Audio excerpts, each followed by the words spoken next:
Kuwait Hala ഇവന്റും sporty Asia Kuwait soccer അക്കാദമിയും ചേർന്ന് മെഗാ സോക്കർ കാർണിവൽ സംഘടിപ്പിക്കുന്നു. 2 വ്യത്യസ്ത സ്റ്റേഡിയങ്ങളിൽ 2 ദിവസങ്ങളിലായാണ് മത്സരങ്ങൾ സംഘടിപ്പിക്കുന്നത്.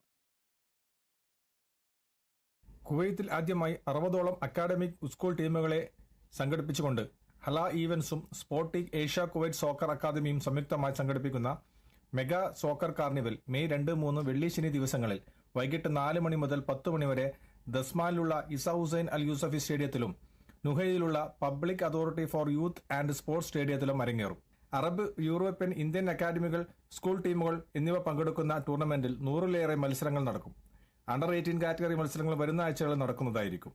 ഗ്രൂപ്പ് കം നോട്ടൌട്ട് അടിസ്ഥാനത്തിലാണ് മത്സരങ്ങൾ സംഘടിപ്പിക്കപ്പെട്ടുള്ളതെന്ന് ഭാരവാഹികൾ പത്രസമ്മേളനത്തിൽ അറിയിച്ചു. Hala event team members PS Najeeb, CA Biju, Shajahan, Jaswin, Jasper Castro കൂടാതെ സോക്കർ കാർണിവലിലെ മുഖ്യ പ്രായോജകരായ city group company, metro medical care, healing and touch ayurvedic spa, Oncost എന്നീ സ്ഥാപനങ്ങളുടെ പ്രതിനിധികളും പങ്കെടുത്തു.